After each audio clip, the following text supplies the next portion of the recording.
Hello Reddit. Please excuse my anonymous username. I am a history professor at Sao Paulo State University in Brazil at the Franca campus. I teach a course on local history, and my students thought I should share a piece of my lecture with you. I have traveled South America extensively in my coursework, and a couple of years ago I came upon an artifact in a small coastal museum that fascinated me. It's a series of 15 letters written by a young boy of unknown age in the 1940s. The letters have been authenticated as much as they can be. For example, we have confirmed that they came from the time and area referenced by the museum, and that all of the letters were written by the same person. I asked the museum to let me borrow the letters and make a copy of them for my personal research. I found the subject so interesting that I also used the letters in my course for my classes to study and discuss. At the urging of some of my students, I have taken the time to translate them from Portuguese into English, and will post them on this board for you to read. The letters are not dated, but we have put them in the order we believe is closest to chronological. Each letter appears to correspond to one day, so that is how we have organized them. During translation, I have taken minor liberties with sentence structure and grammar for readability's sake, but I assure you that the content is unaltered. If anyone would like to see the scans of the actual letters, or prefers the text in its original language, please message me through this website. I have chosen not to summarize the letters for you because I like my students to experience them as I did and feel the full impact of their content. Day 1. Lonnie, you have probably figured out that I did not make it on the boat. I was only meters behind you, but I had a convulsion and fell down into the bay alley. When I awoke, everyone was gone. I fear I am alone. I don't know why the sirens sounded this morning, but they are still going. The sound is even scarier when I am the only person here to hear it. Since everyone is gone, I went home to Casa Reverent. There was no one left here either. All the other kids took their toys. I'm sorry, Lonnie. I wanted to make sure you got on the boat while there was still room. I will look after your things if I can. I took your books and notes and dolls to the roof. I am hoping that being up this high will save me from the tsunami. I have never heard these sirens before, and I don't even know where they are coming from, but I am sure they mean a tall wave is coming. I hope I will be okay. It's getting dark now, and the sirens are still going. They are hurting my brain. I am now sure it is a tsunami warning because all the birds are gone. Animals know danger. I have told you that before. I can't see the ocean as well as I could in the daylight, and I'm afraid the wave will take me by surprise in the middle of the night. I hope I am high enough that I will not be swept off of the roof. I wish I had been able to go to the highest building on the island, but when I walked up the hill, a dog ran out and bit my leg. All the dogs are scared to be left behind like me. I hope you don't mind that I am using your stationery. It makes me feel less alone, like I have someone to talk to. I'm going to go to sleep now. I hope I will get to write you another letter tomorrow and give them to you when you all return. I hope Davy is being nice to you. Marco. Day 2. Lonnie, I woke up in the middle of the night and the sirens were quiet. Now the sun is up and there is still no tsunami. Even now, I cannot see anything unnatural in the ocean's movements. If there was to be a tsunami, wouldn't I be able to see it now? Wouldn't the sky be dark? Wouldn't I see a dark band on the horizon? I do not know what is to come, but for now, I feel safe. Remember when you, Davy, and I would pass the men's house and dream of the inside? I would dream of how warm they are. You the rooms of toys, and Davy, of course, the food. I can tell you now that they are as beautiful as we imagined, They are large and sit warm on the hillside. I only wish that you and Davy were still with me to see it. Maybe soon everyone will see that it was safe and come back. If you do come back, maybe I can show you what it is like to live in the Mensao, at least for a while. I would like that. Maybe if the owner doesn't come back, we will be allowed to keep it. I so wish for that to be true. I do not feel so alone now. Earlier, while bringing your things to our new home, I heard noises. I think a boat might have come back already, or maybe that others stayed like I did. I tried to call out to them, but no one called back. I saw their shadows, though. I decided to let it be and speak to them tomorrow. I wish to spend at least one night in the Mensao. I will save this and write you another letter tomorrow when I find the others. Maybe even I will see you. Marco. Day 3. Lonnie, remember the dog we named Peek? I saw him today when I walked into town to steal some candy from the sweets store. He was eating another dog. There are lots of dead dogs in town. Their insides are on the outside, and their outsides are on the inside. I do not know who has done this, but it was too tempting for Peek, I think. I cannot blame him because I am hungry too. Last night I ate all I could from the cupboard of the Mensao. It hurt my stomach and I vomited. Perhaps life is not so good for the rich. I have important news. There are others on the island. I know I should be happy, but I do not recognize them, and I think that there is something wrong with them. I have seen their shadows moving down the streets and walking on top of buildings. I can even hear them talking to each other, but they only whisper. I will not call out to them because I am afraid they are the ones who turned the dogs inside out. This afternoon, one of them walked by the Mensao. I hid under a table because I was scared. My whole body was shaking and my lungs began to ache. My instincts tells me they are very dangerous, like an old foe. Tonight, I am returning to Casa Reverent because I know I will be safe there.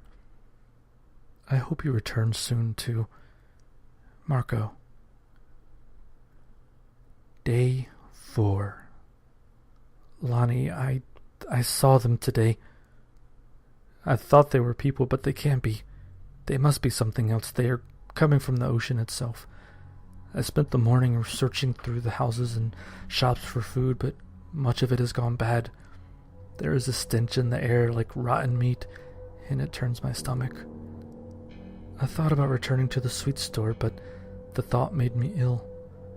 I am afraid that I might run into a pack of dogs if I search too far out of town for food, so I decided to fish instead. Remember when Father taught me how? I found a pole and went to the harbor. I stood on the docks and it wasn't long before there was a tug on the line. When I yanked, though, the line held fast, and when I pulled there was no fish. Instead, I thought I saw a hand holding tight to my line in the depths beneath the dock. I dropped the pole and ran. That is when I saw the others. There are so many of them. They look like people, like shadows of people, but they move sharply, like they are sick or uncomfortable. They were crawling right out of the ocean, pulling themselves along the sand by their hands. The water did not cling to them like it would to us. They did not leave marks on the beach either. I made it safely back to Casa Reverent, but I am scared. I have been praying that you and Davy return soon. If you were both here, everything would be all right. Please come back to the island. Marco. Day 5. Lonnie, I am so hungry today. Even the smell of rotting meat from the market makes my stomach cramp. I did not see or hear any shadow people all morning. I decided I must have dreamt it. Delusions have been known to strike those suffering from hunger, and I know people do not come from the ocean. I went back to the fishing shop to take another pole. There are so many dead animals outside, and most of them are dogs. All the animals are turned inside out like before. I hoped that the dead dogs were delusions too. You know I love dogs. I went back to the same pier, the white one next to Lopez. My pole from yesterday was still there. It was hanging off the edge. I went to retrieve it, and just off the dock below the water surface I saw a shape. It moved in the way things construed by water do, slowly and in strict beats. I stared at it until I realized that it was one of them, and that it was walking toward me, headed straight under the dock. I kicked the pole at it, and I ran away. Before I left, I saw 2 boats on the horizon. I hope someone is coming for me. Marco.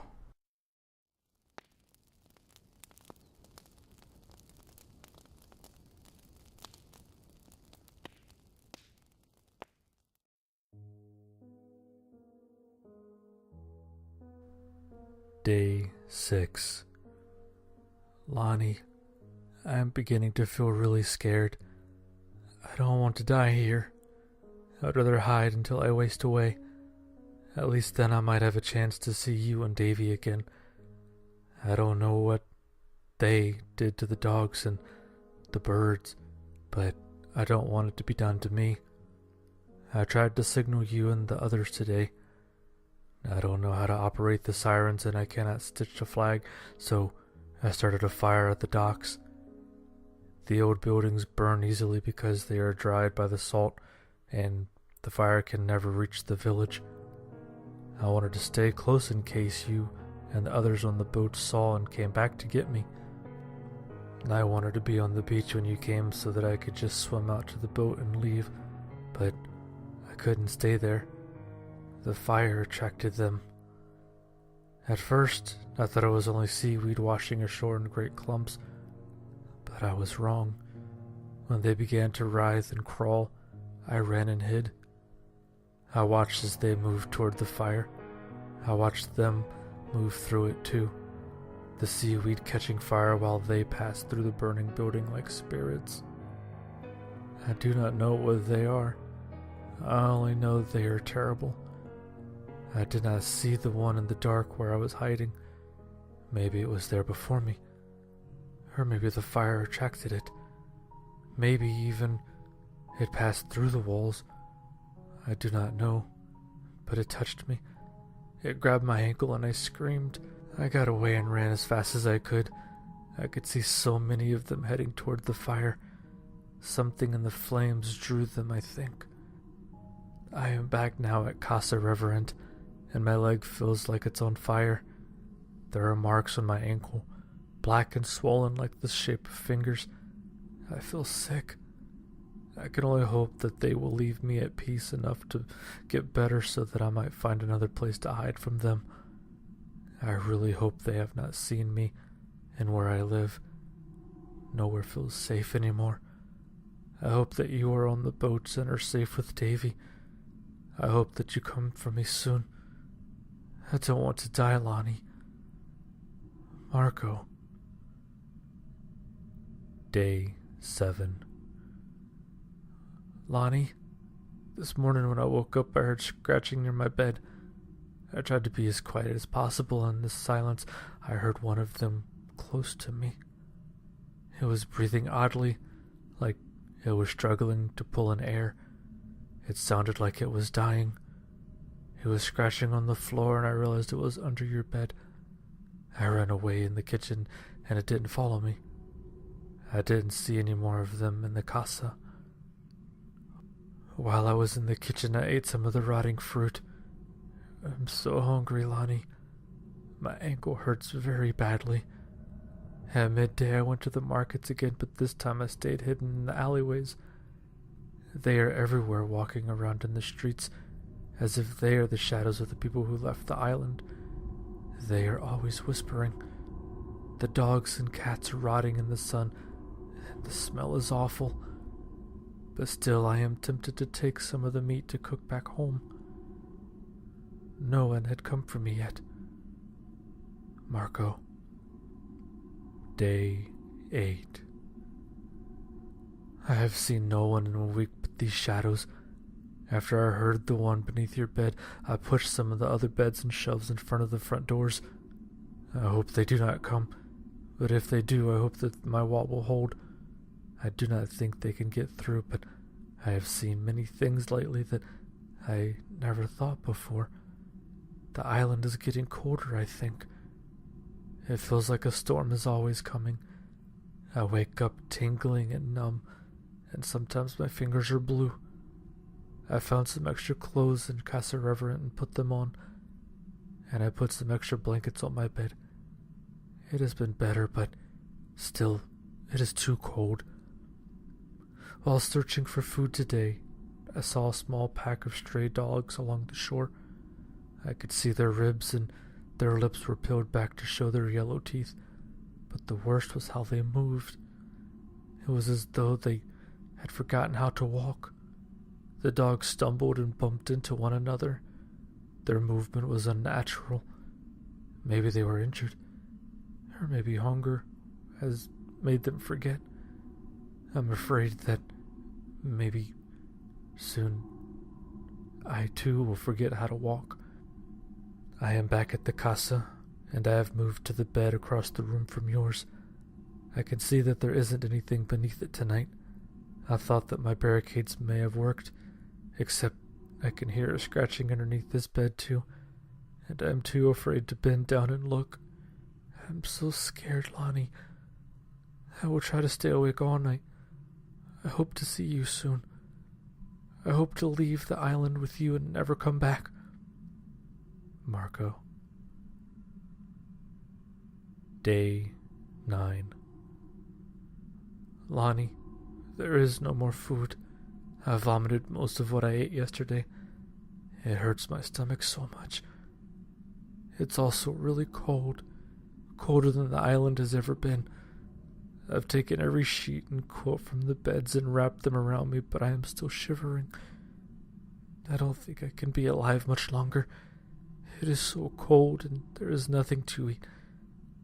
Today I walked around town with 6 blankets wrapped around me to look for a boat. I did not even care about them today. I saw that all the boats in the harbor were sunk during the evacuation. I didn't try to hide from them, but the shadow monsters didn't pay any attention to me anyway. Their whispering is so loud now that I can almost understand some words, but they don't make sense. I didn't find any other boats. The dogs I saw yesterday are all lying dead now, turned inside out like the others. I dared to walk down the harbor road on my way home. I wondered why the water didn't look blue anymore. I went a little closer and I saw that the sea is frozen. It is ice all the way to the horizon. I wondered if maybe the tsunami came after all and I'm in hell, where such impossible things can happen. The sirens started sounding again today. They're so loud and scary. I don't know if the creature is still in our room, but it doesn't matter because I will not sleep tonight. Marco. Day 10. Lonnie, there was no sound today when I woke up. The island was silent. The sirens were gone and I could hear no birds, nor dogs outside.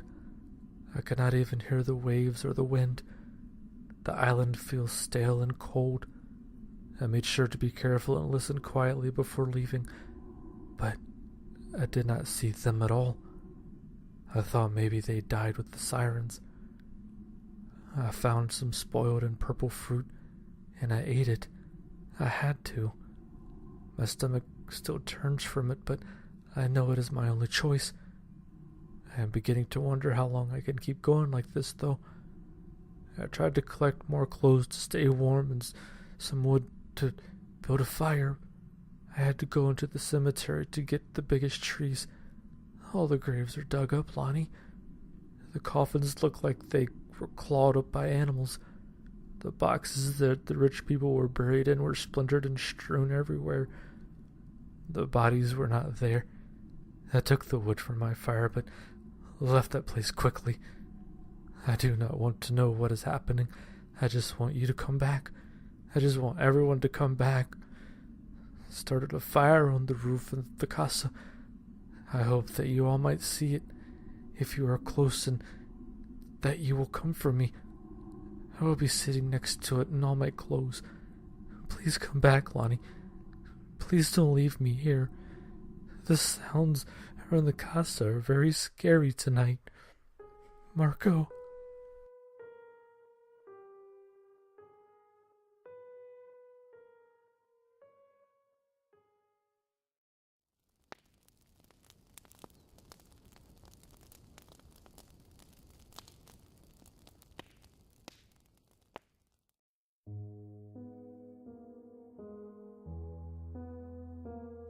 Day 11. Lonnie, today I am not leaving home. I hear voices outside of the first floor windows. These whispers are the only sounds on the island. I cannot make out the words. I sleep so much now. I used to dream of you and Davy and even Signora Rossi. But now, I only dream of water. Marco. Day 12. Lonnie, I am feeling weak today. I long to hear the waves again and feel the sun. My fire died, and these scraps of cloth cannot keep me warm anymore. My skin is cracked and my mouth is dry. Even when I lay, I feel the flow of the ocean as if it is my own. Walking is hard, but I know I must keep eating and that I must find water. I left the casa again today. At first, the streets were barren. I walked toward the docks, but when I got close, I had to hide. At first, I thought it was them, the shadow creatures who live on the island now, but it was people. I was so happy, but only for a moment. As I watched them, I realized that the people walking around were Fabia Cata and Silvio Mao and Signor Miguel and even, I think, Yesenia. I couldn't breathe when I saw them. The people walking around were our dead. They were the ones who were taken from our cemeteries. They saw me before I could hide. I could tell as they came toward me that their bodies had no souls in them. The skin was cracked and the teeth were yellow. I could see their ribs and their cheeks and the knobs of their fingers.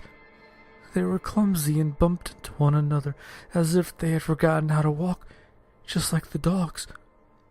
At first I thought it was just the cold or the hunger, but then I saw Emilio. Do you remember what the reef shark did to his leg? At his funeral, Signora Rossi told us we couldn't swim anymore, and not until the shark was killed by the fishermen. But Emilio was here too. His muscles were showing and they were decayed. I could see his bones. He was pulling himself toward me through the cold sand. His leg was still gone. He was staring at me, and when I saw his eyes, I ran. I went back to the casa and I barred the door again. The people, Fabia, Sylvia, Emilio, Signor Miguel, they aren't people anymore, Lonnie. They were just bodies. and I know that they were hiding inside. I don't know how much longer I can continue. Marco. Day 13. Lonnie, last night I almost died. I think the monsters have finally realized what I am. It is early morning now, and I'm sitting on the roof, lying on your mattress. I must have sleep, but I can't make it come.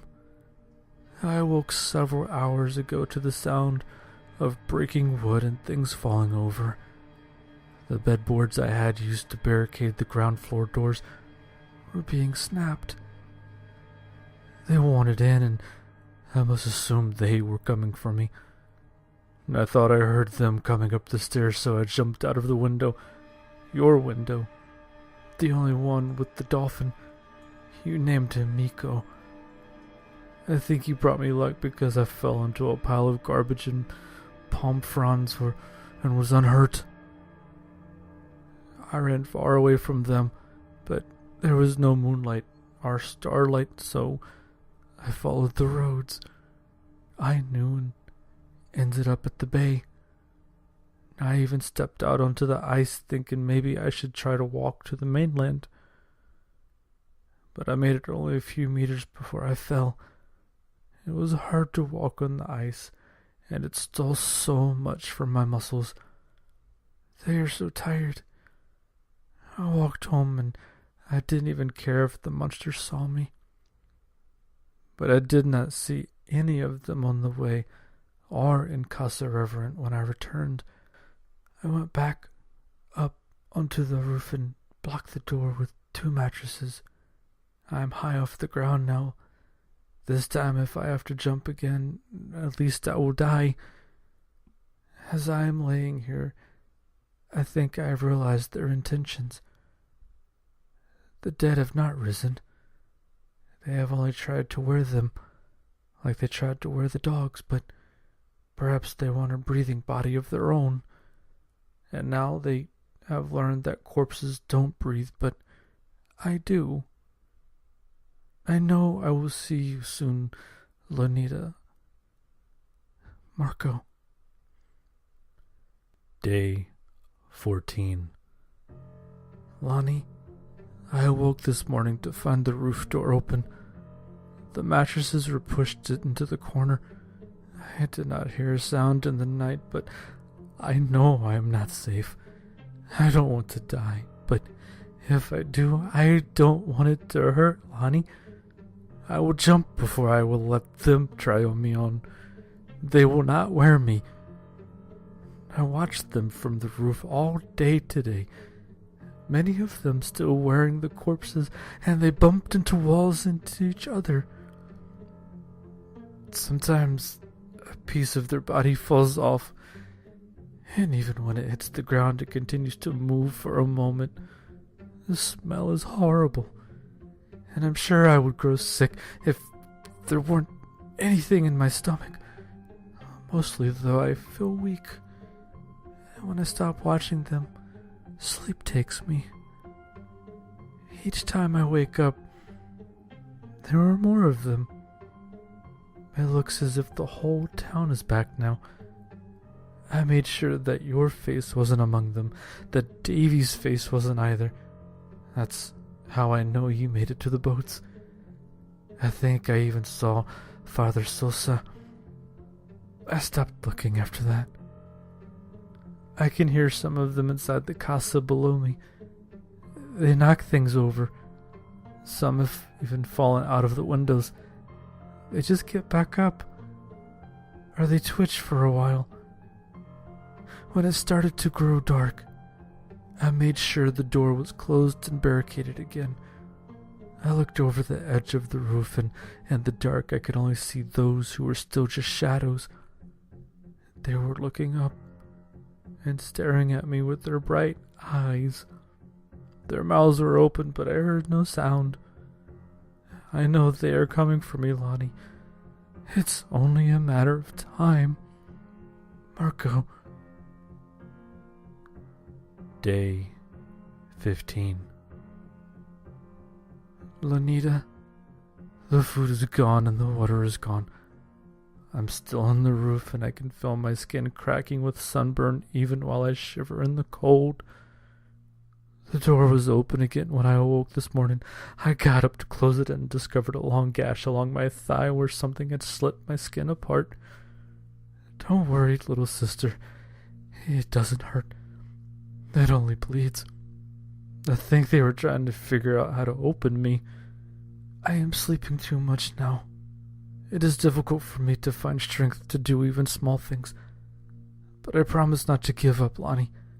I will not leave you alone. But you know that means that I cannot write to you much anymore. I will put these papers somewhere safe and hopefully one day someone will find them and give them to you if I cannot because I am dead. I have one more idea to escape the island. I am scared. I am scared because I do not know if it will work. If I die, please tell Davy that his yellow airplane is under my pillow, and I'm sorry that I took it. When you grow older, please don't name a son after me because I will have failed and do not deserve this honor. If my plan is successful, I will write you another letter if I can. But if God is good, I will see you again. Marco. Afterward, I thought I would include a few more facts about the letters that I withheld from the first post for brevity. According to the museum, these letters were donated by a geological surveyor who found them buried in a tin on a bombed atoll in the early 1950s. The letters were in fair shape and the museum was able to restore them. With the support of the university, I have worked with other historians, anthropologists, and even linguists to authenticate these documents.